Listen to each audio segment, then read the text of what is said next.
تو وہ مصور حقیقی سے پیدا کیوں کرتا؟ اب جناب موسیٰ واپس پہنچے، اللہ نے پوچھا کیوں موسیٰ ڈیوٹی کیسی کی؟ کہا پروردگار ٹھیک ٹھاک۔ کہا کوئی ملا جسے میں نے غلط پیدا کیا ہو؟ کہا پروردگار کوئی نہیں ملا۔ کہا ایک جگہ پر رکے تو تھے۔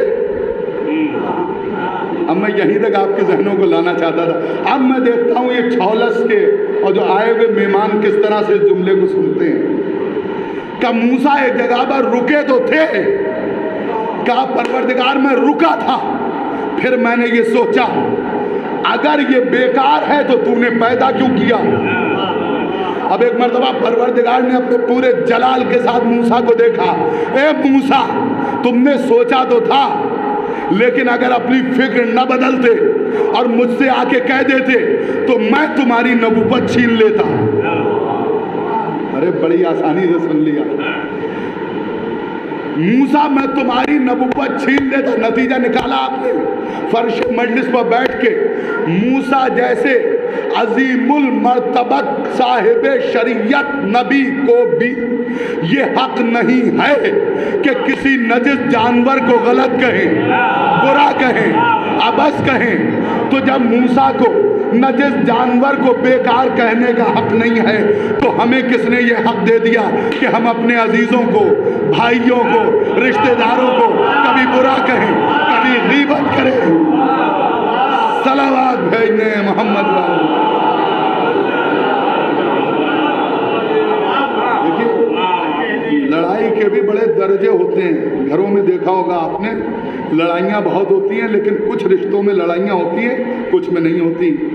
مثلاً ساس اور بہو میں لڑائی ہوتی ہے، نند اور بھاوج میں لڑائی ہوتی ہے، بھائیوں میں لڑائی نہیں ہوتی ہے۔ بھائی میں، دیور میں اور بھابھی میں بہت محبت ہوتی ہے، لڑائی نہیں ہوتی، لیکن نند اور بھاوج میں لڑائیاں ہوتی ہیں۔ یہ سب ہوتا ہے نہیں، روز آپ دیکھتے رہتے ہیں، بہت توجہ۔ نند بھاوج کو برداشت نہیں کرتی ہے، بھاوج نند کو برداشت نہیں کرتی ہے۔ ساس مزاج یہ ہوتا ہے کہ بہو تو ان کے کلیجے سے لگ کے رہے لیکن بیٹی بھی ساتھ میں بیٹھی رہے، بہت توجہ۔ ساسوں کو یہ سوچنا چاہیے جو ہم بیٹی کے لیے سوچ رہے ہیں وہی بہو کے لیے سوچیں، بہت توجہ۔ لیکن مائیں یہ سوچتی ہیں بیٹی بھی میرے گھر رہے اور بہو بھی میرے گھر رہے، بہت توجہ۔ تو یہ لڑائیوں کے الگ الگ سلسلے ہوتے ہیں، لیکن ایک جملہ کہہ کے اس بات کو بھی، اس چیپٹر کو میں بند کیے دیتا ہوں۔ دیور اور بھابھی میں لڑائی نہیں ہوتی۔ آپ نے کہیں دیکھا ہے دیور بھابھی میں لڑائی ہوتے ہوئے؟ دیور بھابھی میں، گھروں میں لڑائی، نند بھابجوں میں لڑائی ہوتی ہے، دیور بھابجوں میں لڑائی نہیں ہوتی۔ لیکن تاریخ میں ہمیں ایک بھابھی ایسے نہ ملی کہ جو اپنے دیور سے لڑنے کے لیے نکلی تو مدینے سے نکل آئی، جمل تک پہنچ گئی۔ صلوات بھیجنے محمد والے محمد۔